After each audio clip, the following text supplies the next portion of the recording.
Aku percaya firman-Mu berkuasa. Aku percaya firman-Mu dapat mengubah seluruh hidupku. Aku percaya firman ini adalah Tuhan sendiri. Aku siap untuk menerimanya dan melakukannya dalam nama Yesus. Katakan, silakan duduk Bapak Ibu Saudara. Saya menyapa dimanapun saudara berada. Saya ingin mengucapkan selamat hari Minggu. Dan saudara sudah mungkin ada yang 2 minggu, udah ada yang 3 minggu saudara bekerja di rumah. Dan saudara ada di rumah, tapi hari ini saya percaya kebenaran firman Tuhan akan menolong saudara di hari Minggu ini. Hari ini saya ingin melanjutkan bagian serial The Year of a New Dimension part 9, bagian yang ke-9. Bagian ini bagian apa Pak? Bagian dari a New Dimension of Grace atau dimensi kasih karunia. Tapi bagian ini saya beri judul sedikit berbeda, yakni membangun mezbah berhenti tulah. Kenapa? Karena kalau pada waktu kemarin kita belajar dari Musa, kemarin kita belajar dari Yesus untuk mendapat kasih karunia, hari ini saya ingin berbicara kepada umat Tuhan, bagaimana tulah bisa berhenti dan Daud dan umat Israel beroleh kasih karunia dan mereka diselamatkan oleh karena mereka melakukan sesuatu. Mari kita membuka bersama di dalam 1 Tawarikh pasal yang ke-21. Mari buka bersama dengan saya 1 Tawarikh pasal yang ke-21, ayat yang pertama, ayat yang kedua, dan ayat yang ketiga.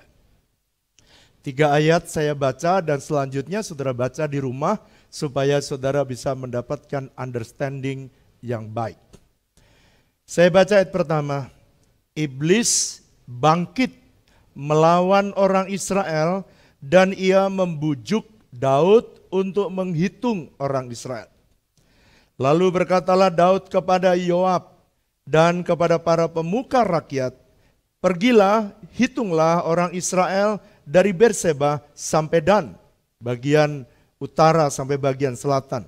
Dan bawalah hasilnya kepadaku, supaya aku tahu jumlah mereka." Ayat 3 mari baca saudara yang di rumah bersama-sama. 1, 2, 3. Lalu berkatalah Yoab, "Kiranya Tuhan menambahi rakyatnya 100 kali lipat daripada yang ada sekarang. Ya Tuanku Raja, bukankah mereka sekalian hamba-hamba Tuanku?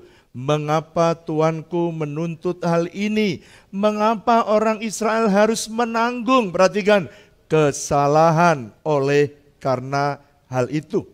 Saudara yang dikasihi Tuhan, saudara baca dengar ceritanya di ayat-ayat selanjutnya.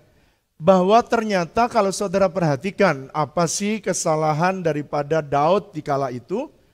Ternyata Alkitab menulis ayat yang pertama, iblis bangkit melawan orang Israel.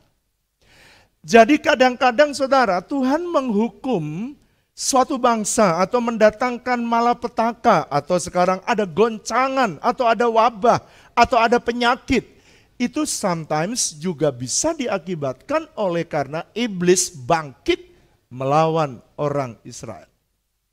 Mungkin hari ini kita juga mengalami seperti itu. Saya tidak tahu persis, tetapi Tuhanlah yang tahu. Kenapa manusia di seluruh dunia hari ini mengalami kesukaran dan kesulitan. Saudara, mari saya mau ajak bersama dengan saudara, kenapa sih Tuhan begitu sampai akhirnya Tuhan izinkan. Mari buka ayat yang ke-7. Mari saya ajak saudara membaca bersama-sama. Ayat yang ke-7. Ketika Yoab pergi menghitung, ayat 6 saya baca dan ayat 7. Orang Lewi dan orang Benyamin tidak dimasukkan dalam pendaftaran itu sebab titah raja itu dianggap keji oleh Yoab. Ada satu orang yang memperingatkan Daud namanya Yoab. Ayat ke-7, tetapi hal itu jahat di mata Allah. Sebab itu dihajarnya orang Israel. Wow, saudara perhatikan. Ketika Daud menghitung jumlah orang Israel, ternyata apa yang dilakukan oleh Daud itu ternyata tanpa dia sadari itu dia sedang berbuat jahat di mata Tuhan.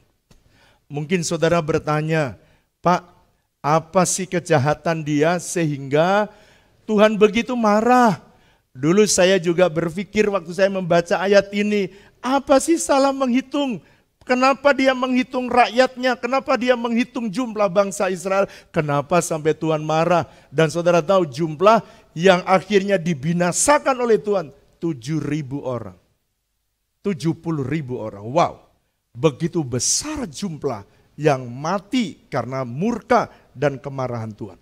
Jadi kalau saudara melihat kadang-kadang ada pencobaan dari sisi setan membujuk. Tapi dari sisi Tuhan ada ujian bagi kita.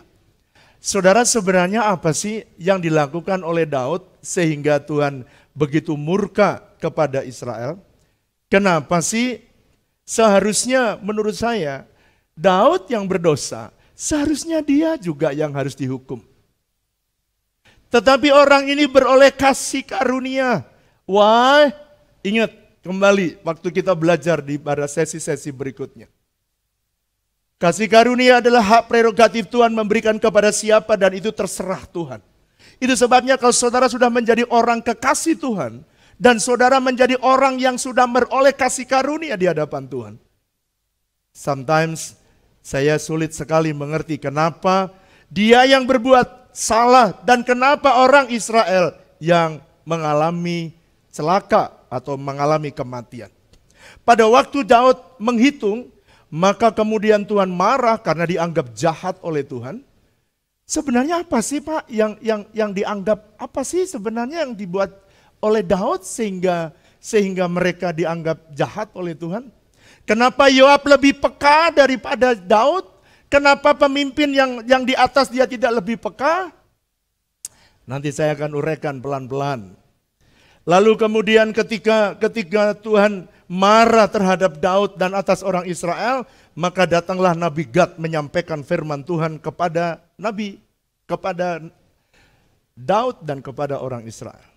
Daud, kamu boleh memilih karena kamu berbuat jahat, maka kamu memilih 3 hukuman.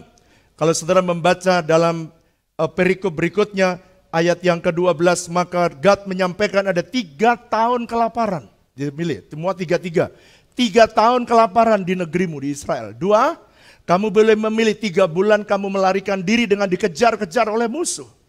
Dan yang ketiga, 3 hari. Perhatikan ya, 3 tahun, 3 bulan, dan yang ketiga 3 hari penyakit sampar. Lalu kemudian Daud berkata ayat yang ke-14. Waktu dia disuruh memilih ayat yang ke-14, saya ingin baca bersama-sama dengan saudara. Baca ayat 13 dan 14, lebih jelas. Lalu berkatalah Daud kepada Gad, sangat susah hatiku, biarlah kiranya aku jatuh ke dalam tangan Tuhan. Sebab sangat besar kasih sayangnya. Ingat, Daud tahu sekalipun dia salah, dia tahu bahwa Tuhan itu besar kasih sayangnya. Makanya dia memilih, tetapi janganlah aku jatuh di dalam tangan manusia. Ayat 14 saya ajak saudara baca bersama-sama dengan saya. 1, 2, 3. Jadi Tuhan mendatangkan penyakit sampar kepada orang Israel. Maka tewaslah dari orang Israel itu berapa saudara? 70.000 orang. Wow, hari ini penyakit sampar atau wabah COVID-19, kematian di seluruh dunia belum sampai 70.000. Itu pun sudah dari Desember, Januari, Februari, Maret hari ini. Sekarang sudah menginjak bulan yang ke-5. Belum nyampe 70.000. Saudara, 3 hari saja Tuhan mendatangkan penyakit sampar, ini merupakan satu kekejian di mata Tuhan sehingga Tuhan menghabiskan orang Israel 70.000 orang.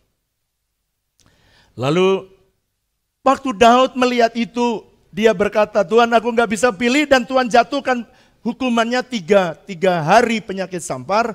Lalu Tuhan mendatangkan, ini pilihan Tuhan, mendatangkan sampar, penyakit sampar, dan orang Israel mati 70.000 orang.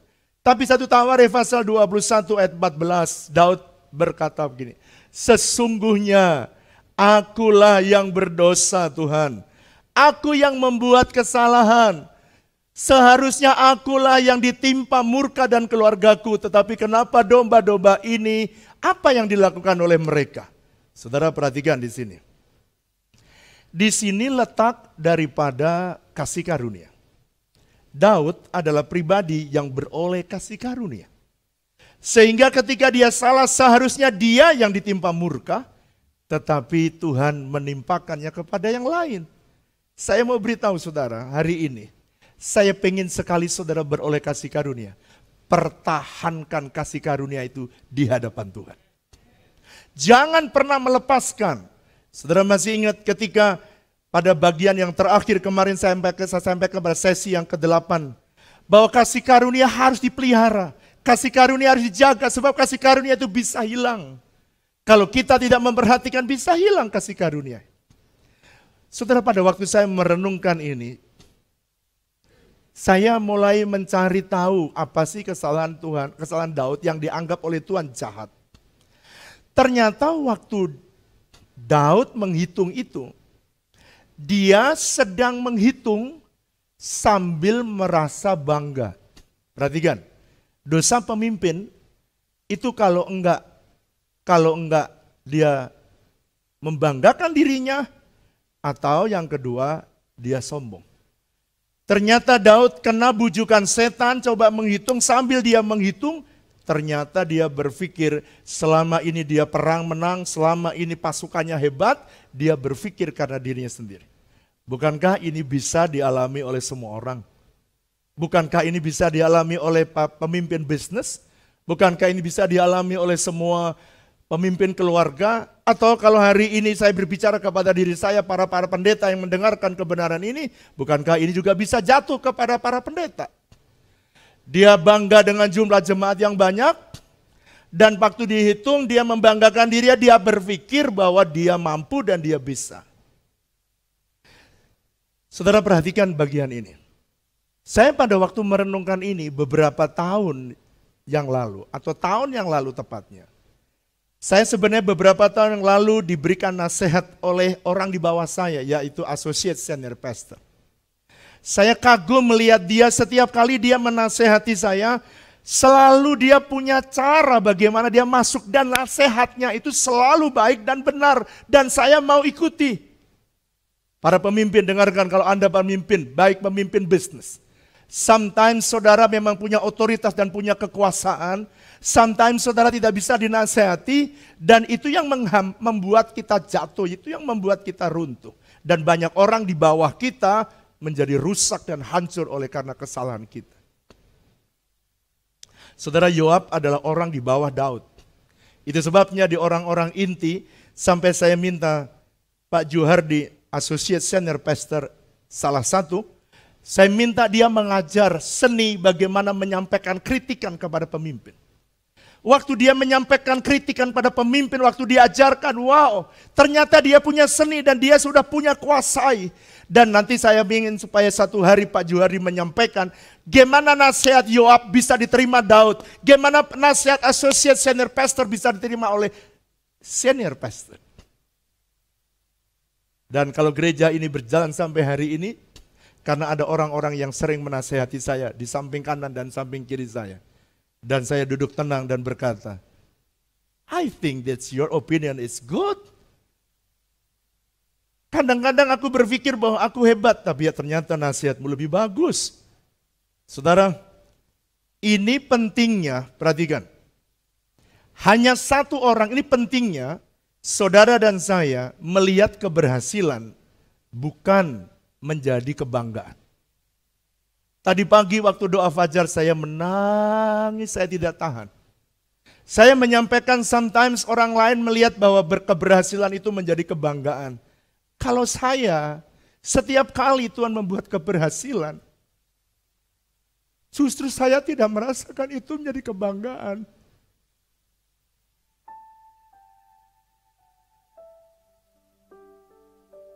Justru setiap kali saya merasakan kebaikan Tuhan, kenapa saya sering menangis? Karena sebenarnya saya gak layak.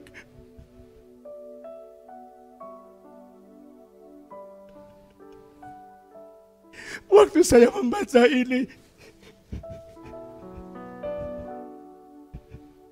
Saya berkata, Tuhan, dosa-dosa seperti ini bisa saja muncul di antara kita para pemimpin.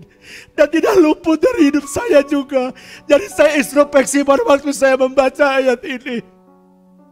Dan selama 1 tahun terakhir, kenapa saya bisa dibebaskan? Karena saya belajar untuk menerima nasihat dari orang-orang di bawah saya. Jadi saya mau beritahu, sometimes yang akan pernah merasa bangga dan merasa hebat. Kadang-kadang keberhasilan itu bukan karena kita.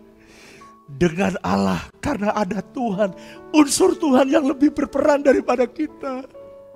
Unsur Tuhan yang lebih dominan seharusnya dalam hidup kita. Jangan pernah membanggakan diri dan menyombongkan. Dan akhirnya 70 orang mengalami kebinasaan. 70.000 orang mengalami kebinasaan.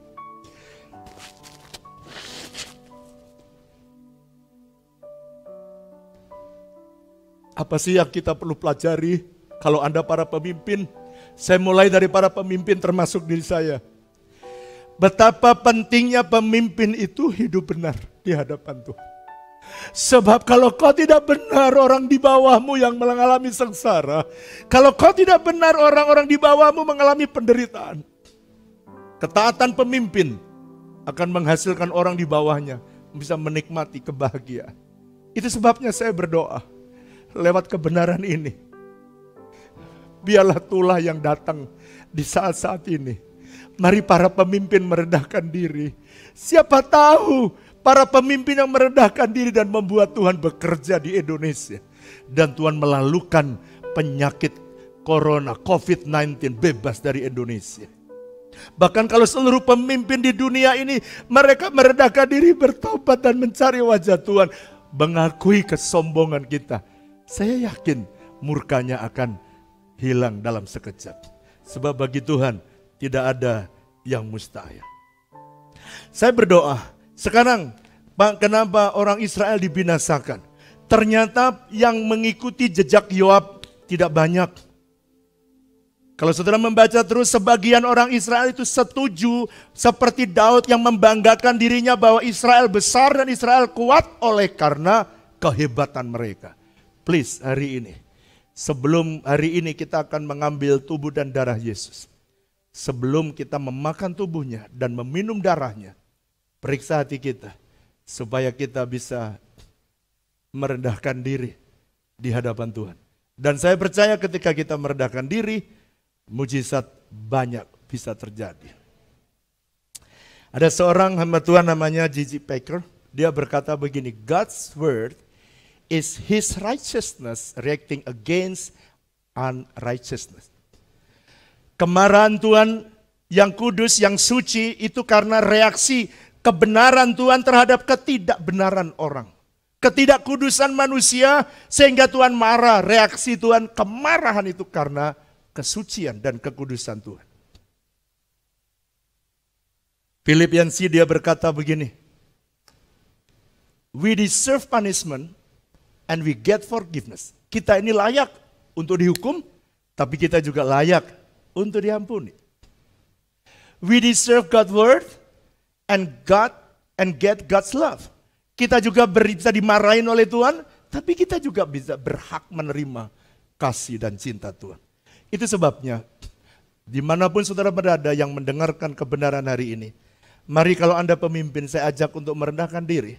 Hamba-hamba Tuhan, semua jemaat, mari rendahkan dirimu di hadapan Tuhan sebelum kita minum darahnya dan makan tubuhnya pada hari ini.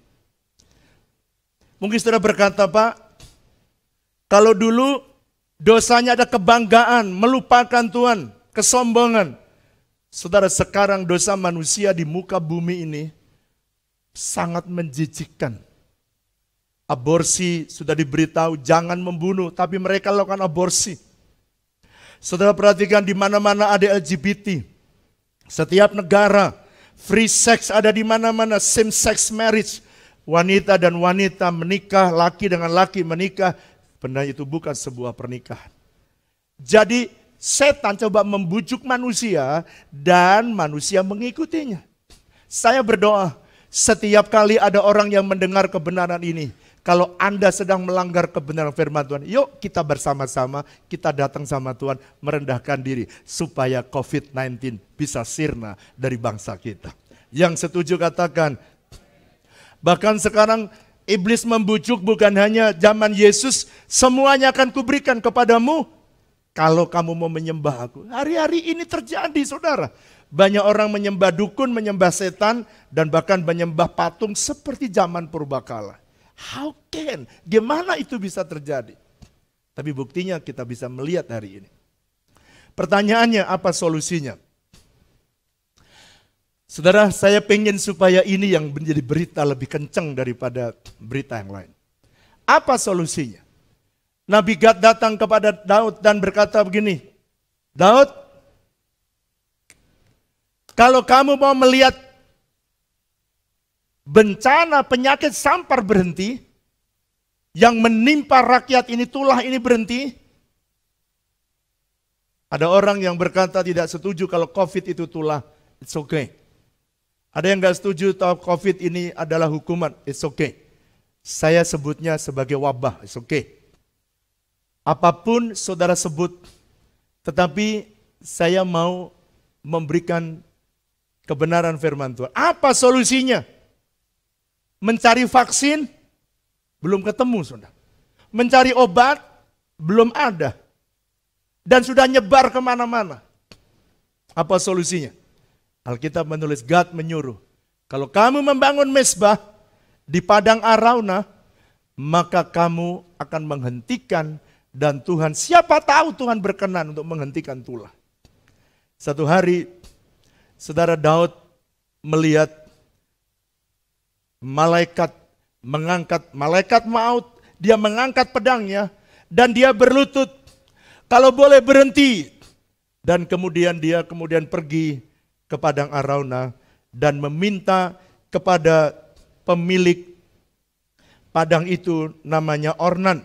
Kalau Anda membaca dalam 1 Tawarik 21 ayat yang ke-15, pengirikan Ornan orang Yebus, itulah yang diminta oleh Daud. Lalu kemudian Daud meminta supaya dia meminta tanah untuk membangun sebuah mezbah. Saudara, waktu Daud meminta mezbah itu, dia berkata begini, coba beritahu aku berapa bayarannya. Lalu Ornan berkata, Tuanku Daud, Tuanku tidak hanya tanah yang Tuanku minta, lembu, kambing, dan domba yang Tuanku perlukan untuk membangun mezbah, hambamu ini siapkan. Wow, hebat. Tapi Daud berkata, sorry ya, aku membangun mezbah harus membayar dengan uangku sendiri. Hebat. Kalau begitu, saya masih ingat gereja kita ini. Dan setiap kali Pak Juhardi berdoa setiap ulang tahun, dia selalu mengingat-ingat janji Tuhan yang pertama gereja ini didirikan. Apa sih yang Tuhan katakan? Aku mau supaya kamu membangun mezbah. Saudara, ada 3 arti mezbah yang Tuhan beritahu kepada saya dikala gereja ini dibangun. Yang pertama, kalau kamu dirikan gereja, saya tidak mau asal membangun sebuah pelayanan.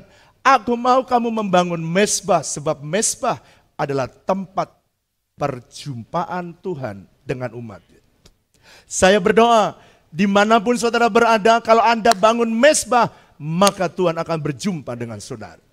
Sekarang perhatikan, Pak, kenapa sebegitu pentingnya sih perjumpaan Allah dengan umatnya? Kalau Tuhan hadir dan kalau Tuhan hadir, umatnya bisa mengaku dosa. Dan kalau Tuhan hadir, umatnya bisa ngaku kesalahannya. Dan waktu dia mengaku kesalahannya, tulah berhenti. Saya berdoa, dimanapun saudara berada. Di rumahkah, dimanapun, di kota manapun saudara berada, bangun mezbah. Waktu Anda bangun mezbah dan Tuhan hadir, sampaikan isi hatimu. Saya percaya rumah tanggamu akan dijagai oleh Tuhan, dilindungi oleh Tuhan.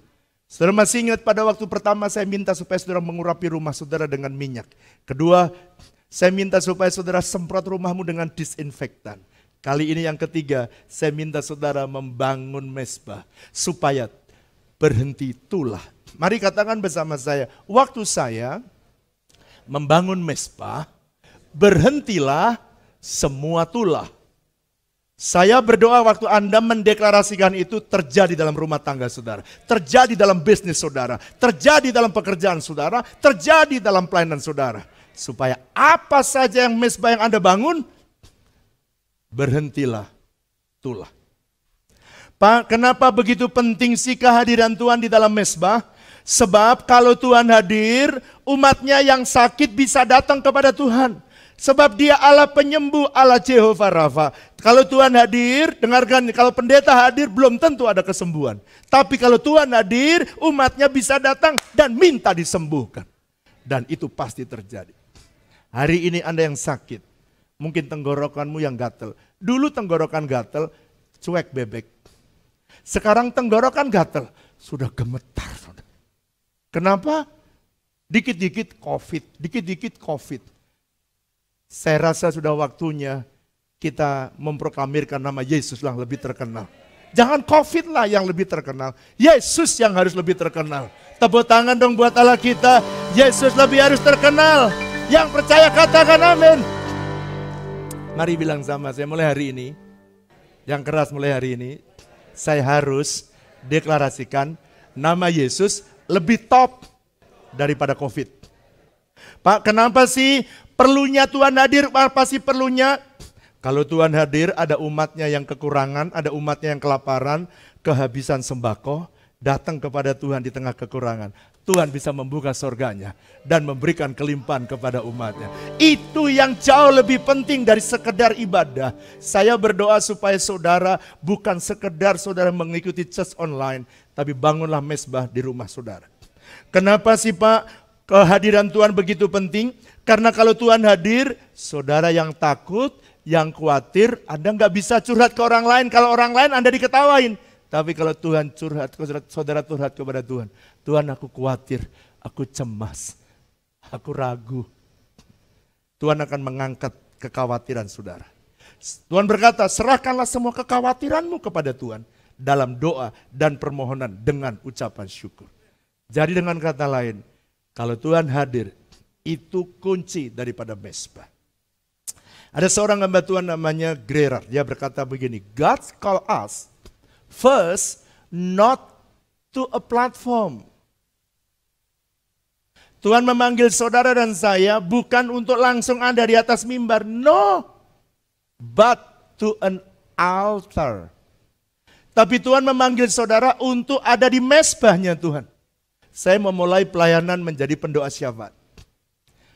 Saya mau beritahu kenapa saya senang berdoa. Karena memang itu pelayanan saya pertama kali. Dan saya harus setia dengan pelayanan itu. Saya menjadi pensyafaat sampai hari ini untuk umat Tuhan. Dan saya berdoa untuk umat Tuhan, untuk hamba-hamba Tuhan. Karena itu panggilan saya yang utama menjadi pelayan altar. Pelayan mezbah Tuhan. Semua orang tua, para suami, saya berdoa supaya Anda mulai memperhatikan, bangunlah mezbah. Yang kedua, Pak, kenapa mezbah itu penting? Karena mezbah adalah tempat untuk umatnya mempersembahkan korban. Sama seperti Daud tidak mau gratisan. Saya berdoa supaya saudara, kenapa di gereja ini saya ajari saudara mempersembahkan korban. Pertanyaannya, kenapa sih di gereja ini selalu ada deklarasi persembahan? Karena saya diperintah oleh Tuhan, kalau kamu bangun mezbah harus membawa korban. Saya tidak memperdebatkan, ada orang yang datang kepada saya, kenapa sih Pak di gereja ini selalu ada deklarasi persembahan. Kalau kamu mau ikuti, ikuti sebab Tuhan mau supaya di gereja ini menjadi mezbah. Pak, apakah uang saja yang harus saya persembahkan? Bukan. Roma pasal 12 ayat 1 dan 2 dikatakan, hiduplah, persembahkanlah hidupmu menjadi persembahan yang kudus dan yang berkenan kepada Tuhan. So hidup kita juga harus kita taruh di altarnya Tuhan. Bukan lembu, bukan sapi saja, bukan hanya uang. Hidup saudara menjadi korban ibadah yang menyenangkan hati Tuhan. Ada seorang hamba Tuhan, dia menyampaikan ini. Jerry, dia berkata, nothing of spiritual significance comes without sacrifice. Tidak ada perubahan signifikans yang nyata dari seseorang, rohani seseorang, kecuali dia rela berkorban. Jadi kalau saya mau lihat level rohani seseorang, saya lihat bagaimana kerelaan dia berkorban. That's all. Makanya saya kutip, saya setuju dengan dia. Your spirituality will always be measured by the size of sacrifice. Level saudara, kerohanian saudara akan diukur seberapa level Anda rela berkorban. Menghancurkan, mematahkan keinginanmu sendiri, dan mentaati apa yang menjadi kehendak Tuhan. Yang ketiga, mesbah itu menjadi tempat apa Pak? Mesbah harus menjadi tempat untuk umatnya mengucap syukur. Untuk apa Pak? Untuk apa yang sudah Tuhan kerjakan. Banyak hal, perhatikan ini, betapa pentingnya ini. Kenapa saya mengajari saudara mengucap syukur? Yang pertama, supaya saudara belajar berterima kasih kepada Tuhan apa yang Tuhan sudah buat dalam hidup saudara. Tapi yang kedua, gaya hidup yang selalu mengucap syukur akan membebaskan saudara dari semua dosa kesombongan. It's work. Coba saudara sering mengucap syukur Tuhan, kalau Anda dinaikkan gaji bilang terima kasih Tuhan, bukan karena aku hebat. Tapi karena Tuhan yang memberkati aku. Itu seringkali saya bilang kepada semua pengerja dan jemaat. Kalau kita di masa sukar di tahun 2015 sampai hari ini, kita malah di tengah krisis disuruh bangun-bangun. Gimana itu bisa terjadi? Itu sebabnya kalau itu terjadi satu proyek satu demi satu. Saya kenapa meneteskan air mata? Saya cuma mau belajar lewat tetesan air mata saya. Tuhan ngerti bahwa itu aku sedang bersyukur. Bahwa itu bukan karena aku bisa. Kalau saudara mengucap syukur, Anda bebas dari kesombongan.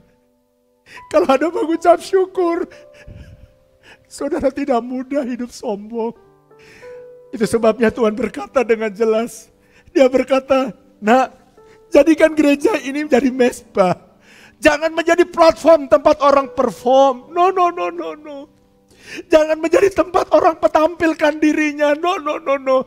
Di tempat ini adalah tempat orang sacrifice hidupnya. Di tempat ini aku ingin supaya ada keluar ucapan syukur yang menyenangkan hati Tuhan. Saya berdoa. Ada yang suka bertanya kepada saya, Bapak kenapa sih sering nangis?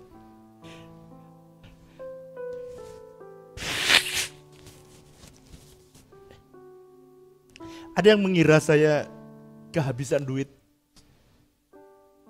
Mengira saya susah. No. Saya setiap kali di masa krisis, saya selalu menangis karena saya lihat kebaikan Tuhan. Dan saya berdoa kebaikan Tuhan bisa datang dalam hidup saudara. Billy Graham dia berkata begini, Thanksgiving with your mouth stir up thankfulness in the heart. Kalau saudara belajar terus mengucap syukur dengan ucapan saudara, saudara akan melihat itu akan membuat bekerjanya hati saudara, hati yang senang bersyukur. Makanya perlu latihan berterima kasih. Kalau dikasih makanan, satu kue, saya selalu berkata terima kasih. Even pembantu saya bawa air, saya bilang terima kasih. Kenapa saudara? Karena saya belajar bersyukur dari mulut saya. Kalau dengan pembantu sudah bisa berterima kasih, saya tanya, kira-kira dengan Tuhan bisa nggak berterima kasih?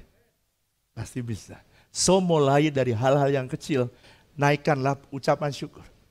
Suami-suami ya, saya melihat ini rate perceraian meningkat di Amerika gara-gara physical distancing. Saya membaca sebuah artikel perceraian meningkat.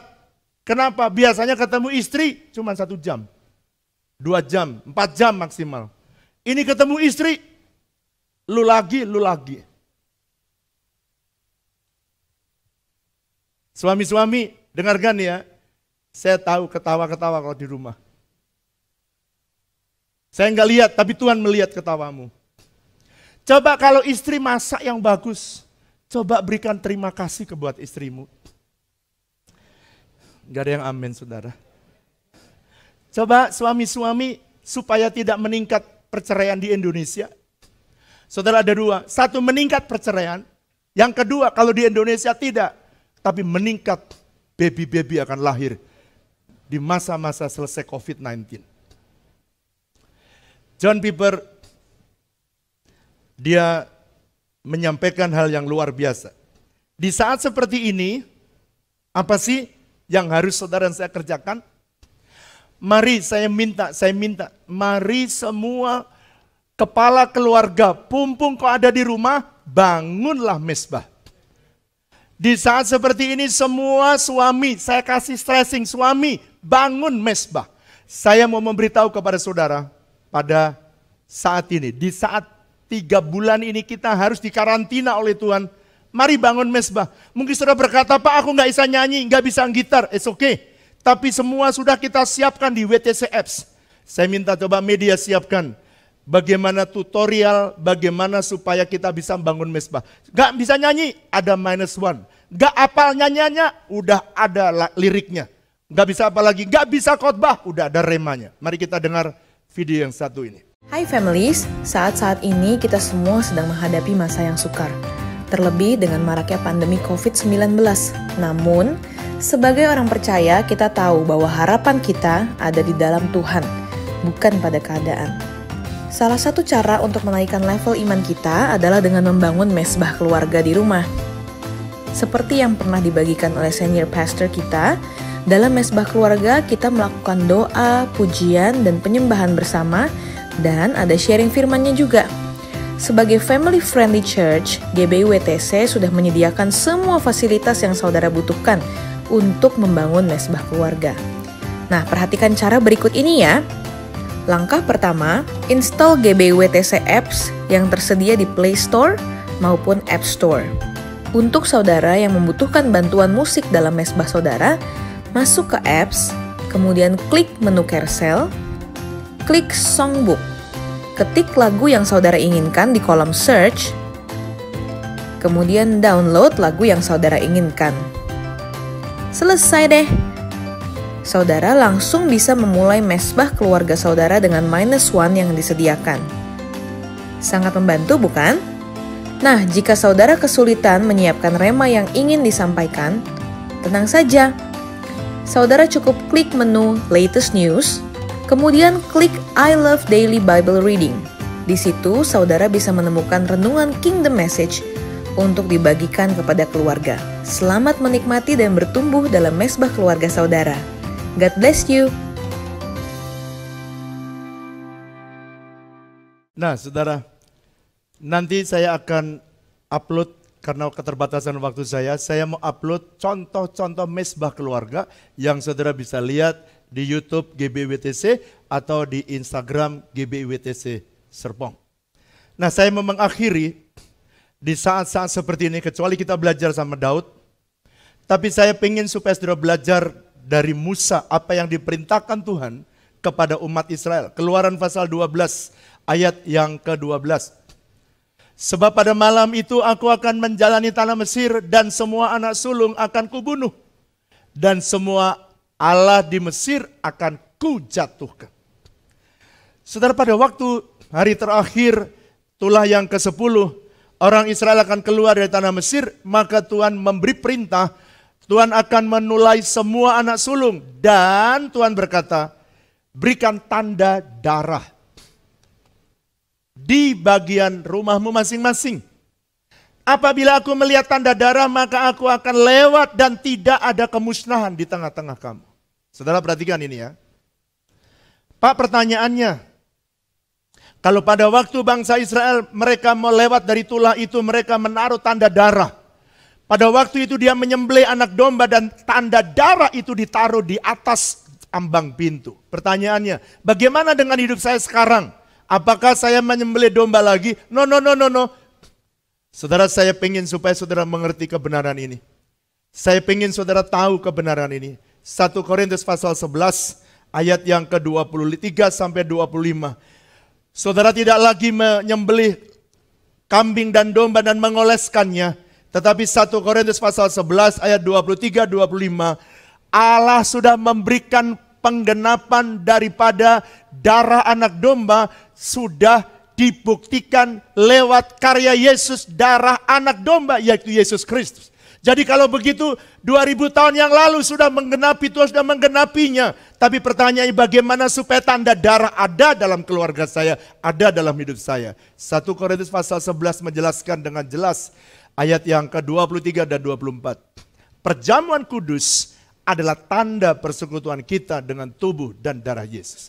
Itu sebabnya hari ini apa yang Anda nggak sanggup, Allah kita sanggup melakukannya. Bagi Tuhan tidak ada yang sukar. Bagi Tuhan tidak ada yang mustahil. Itu sebabnya saya nanti mau mengajak saudara menyanyikan Allah sanggup. Sambil Anda mempersiapkan, sambil saudara mempersiapkan roti di tempat saudara masing-masing. Dan saudara mungkin hari ini saya tidak bisa memberikan kepada saudara anggur dan roti seperti biasanya. Tetapi saya minta supaya saudara mempersiapkan roti saudara dan anggur saudara. Entah itu grape juice atau apa saja. Tetapi ingat, perbuatlah ini setiap kali kamu meminumnya menjadi peringatan. Setiap kali Anda makan roti, Anda sedang bersekutu dengan tubuh Kristus. Waktu Anda minum anggur, dengarkan, Anda bersekutu dengan darah Yesus. Ada tanda darah. Ada seorang hamba Tuhan.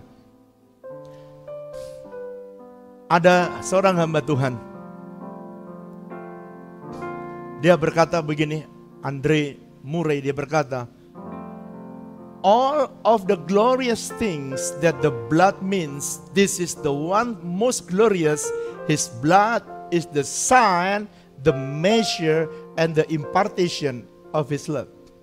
Yang terhebat daripada karya, daripada arti, daripada darah adalah darahnya itu menjadi tanda dan menjadi ukuran, size, ukuran dan impartasi dan bukti dari kasih Tuhan. Saya berdoa hari ini, saya ingin panggil singer kembali, song leader kembali. Saya ingin bersama-sama dengan umat Tuhan. Mari umat Tuhan kita bangkit berdiri. Kita siapkan hati kita untuk menerima perjamuan kudus. Allah sanggup, Allah mampu menolongku. Allah sanggup, Allah mampu menopangku. Kebesaran, kedahsyatannya sungguh nyata. Di hidupku mujizat selalu ada. Apakah saudara sudah menyiapkan anggur dan roti masing-masing di tempatmu? Mari kalau sudah, mari saudara bangkit berdiri bersama dengan saya dan angkat tangan kita. Dan kemudian taruh roti tangan kanan saudara. Sebab apa yang telah kuteruskan kepadamu telah aku terima dari Tuhan. Yaitu bahwa Tuhan Yesus pada malam waktu ia diserahkan, ia mengambil roti. Dan sesudah itu ia mengucap syukur atasnya. Lalu ia memecah-mecahkannya. Dan ia berkata, inilah tubuhku yang diserahkan bagi kamu. Perbuatlah ini menjadi peringatan akan aku. Kekasih-kekasih Kristus, bukankah roti yang kita pecah-pecahkan ini adalah persekutuan kita dengan tubuh Kristus? Mari makan dalam nama Yesus.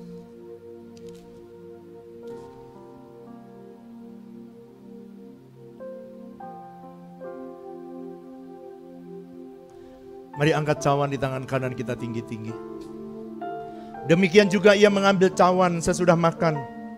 Lalu ia berkata, cawan ini adalah perjanjian baru yang dimeteraikan oleh darahku. Perbuatlah ini setiap kali kamu meminumnya menjadi peringatan akan aku. Kekasih-kekasih Kristus, bukankah cawan pengucapan syukur yang atasnya kita ucapkan syukur ini adalah persekutuan kita dengan darah Kristus? Mari minum saudara, dalam nama Yesus.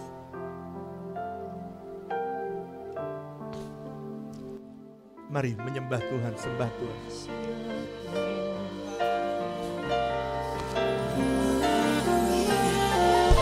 Naikkan ucapan syukur, terima kasih pada Tuhan.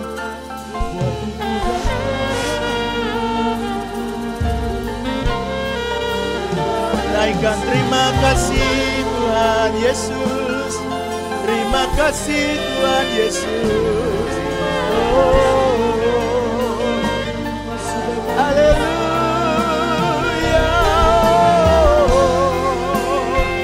Shandara la bara la bara la ba shandara. Rekandaralabaya sandaralamo. Haleluya.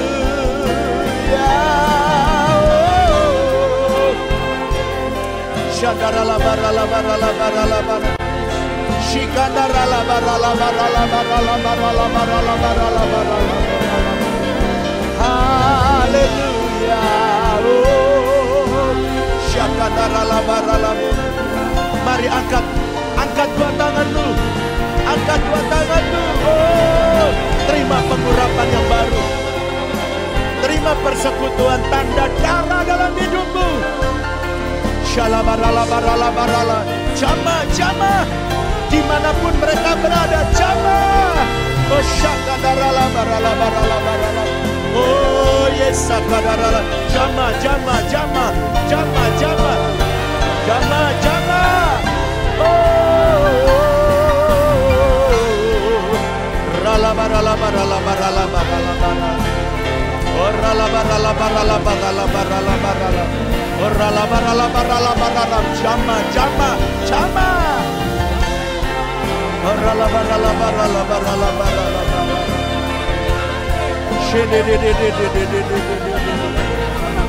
Haleluya.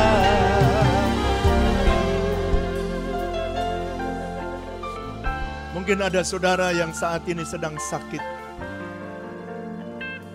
Mungkin ada saudara yang hari ini sakit. Entah terpapar oleh COVID-19 atau sakit yang lain. Mari taruh tangan kirimu di bagian yang sakit. Lalu kemudian angkat tanganmu di tangan kanan, tanda kamu menyerah kepada Tuhan. Dan saya akan berdoa dari tempat ini. Kalau orang Israel pernah dilalukan ketika dia membangun mezbah. Orang Israel pernah disembuhkan, dilalukan dari semua sakit, penyakit, bahkan kematian ketika ada tanda darah dalam rumah mereka. Hari ini Tuhan, aku lihat. Engkau melihat Tuhan, dan engkau melihat di rumah demi rumah. Engkau sendiri yang memperhatikan kesengsaraan dan kesusahan umatmu. Aku minta Tuhan dalam nama Yesus, oleh bilur-bilur Yesus, oleh darah Yesus, umatmu disembuhkan. Hari ini kami hardik semua sakit penyakit yang ada dalam hidup umatmu. Aku minta dalam nama Yesus, Syakadalah, sembuh kamu, sembuh.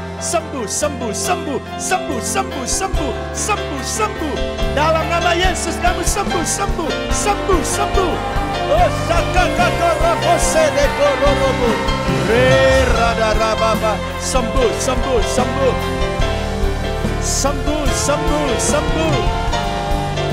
Oh ralabaralabaralabaralabaralabar.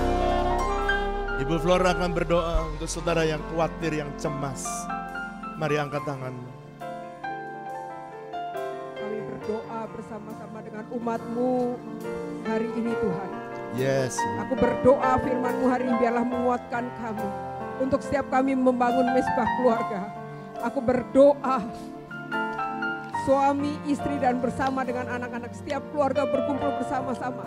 Kami membangun mezbah keluarga dan kami percaya Tuhan. Semua hal-hal yang membuat kami lemah, kami khawatir, kami takut, kami resah, kami gelisah Tuhan. Malam hari ini kami mau serahkan ke dalam tangan-Mu. Kami mau serahkan di bawah kaki salib-Mu Tuhan. Lewat perjamuan kudus yang kami lakukan hari ini, kami serahkan semua Tuhan.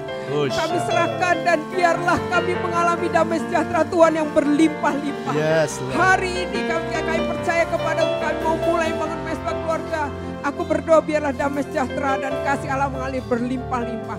Menyingkirkan semua ketakutan, kecemasan, keresahan yang membuat iman kami kecil Tuhan. Kami berdoa, berkati setiap rumah tangga demi rumah tangga. Berkati setiap keluarga demi keluarga. Aku berdoa Tuhan, Engkau melakukan perkara-perkara yang besar. Lewat mezbah keluarga yang dibangun, kami akan lihat mujizat terjadi, kesembuhan terjadi, kebaikan, kemurahan Tuhan mengalir berlimpah-limpah lewat setiap mezbah yang dibangun. Dan kami akan lihat kesembuhan mengalir dengan luar biasa. Terima kasih Tuhan, terima kasih, kami bersyukur di dalam nama Tuhan Yesus. Allah sanggup, Allah mampu menolongku. Allah sanggup, Allah sanggup, Allah mampu menopangku. Kebesaran, kedahsyatannya sungguh nyata. di hidupku.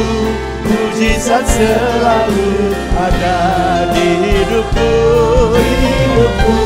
Mujizat selalu ada di hidupku. Mujizat selalu ada. Urakodia murulu bundaya siambarakana yaralapanaya siandani. Kami mengucap syukur Tuhan untuk setiap kebenaran firman yang telah tersampaikan Tuhan pada hari ini.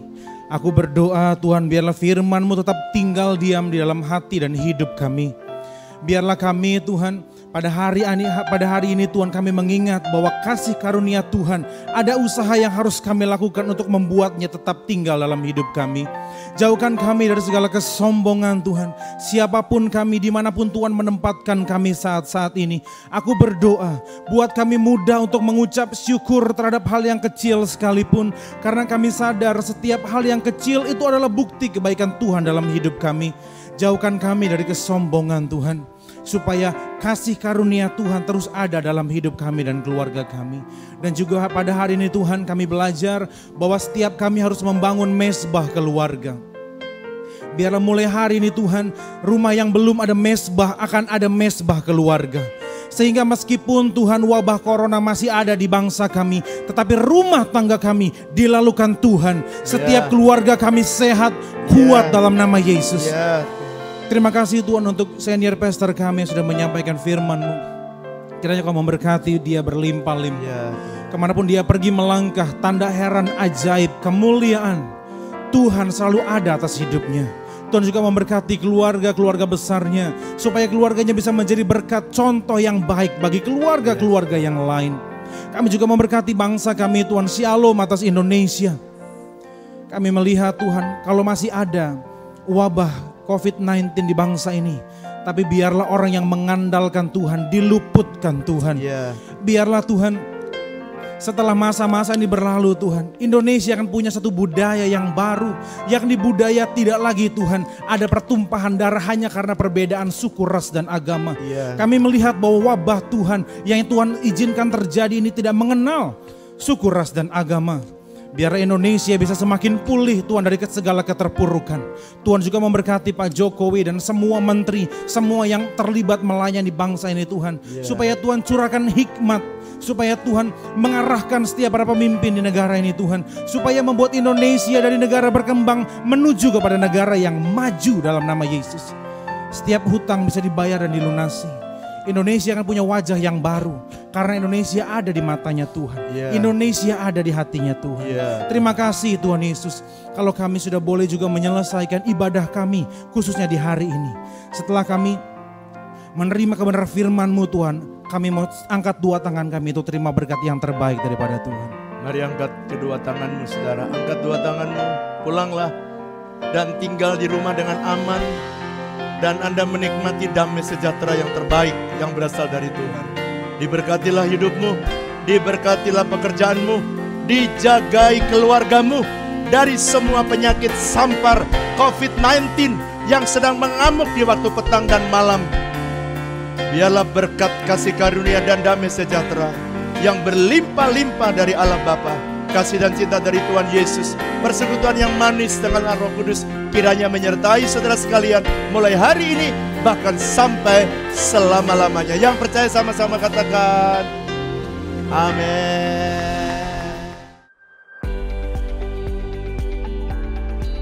Hai Church, saya percaya ibadah hari ini pasti memberkati semua Bapak Ibu yang di rumah. Saya percaya kuasa Tuhan tidak terbatas untuk menjamah semua kita. Teruslah kita beriman, teruslah kita bersandar kepada Tuhan. Saya percaya berkat Tuhan selalu melimpah dalam setiap hidup kita. Sampai jumpa di ibadah berikutnya. Tuhan Yesus selalu memberkati kita semua.